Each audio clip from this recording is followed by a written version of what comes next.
wasaaradda gargaarka iyo maareynta musiibooyinka xukuumadda federaalka ee Soomaaliya ayaa maanta gargaar raashin waxay gaarsiisay magaalada Buulaburde ee gobolka Hiiraan ee maamulka Hirshabelle. diyaarad sidii gargaarkan ayaa maanta ka duushay garoonka diyaaradaha ee magaalada Muqdisho iyadoo ay goobjoog ka ahaayeen xildhibaan ka tirsan golaha shacabka ee deegaan doorashadu tahay gobolka Hiiraan uu ka mid yahay wasiirkii hore ee amniga xildhibaan Cabdirasaaq Cumar Maxamed, xildhibaan Maxamed Cabdulqaadir iyo xildhibaan Cabdinaasir Shirwac. wasiirka gargaarka iyo maareynta musiibooyinka Khadiija Maxamed Diiriye ayaa sheegtay in gargaarkan loogu talagalay dadka ay saameeyeen abaaraha ka jira gobolka Hiiraan. wali waxaan dhamaystirkeedii ku jirnaa ballanqaadkii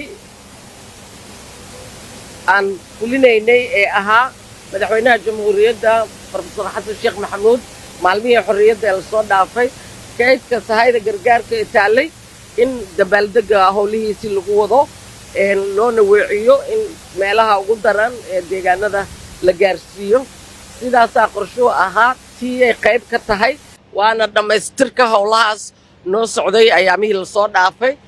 taas marka maanta waa meelihii go'doonka ahaa deegaanada qaar oo aysan gaari jirin sahayda gargaarka.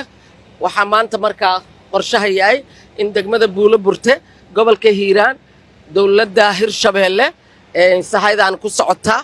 waqtiga waa dareemi kartaan waxa jooga wasiirkeenii hore ee amniga qaranka xildhibaan Cabdirasaaq, looyarka ugaaska Cabdinaasir walaalkay.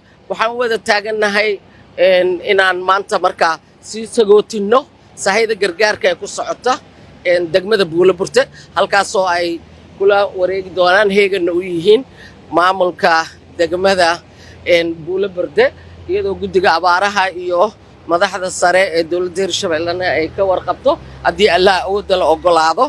taasaa marka maanta gaaraysa kusoo dhawaaw imbow.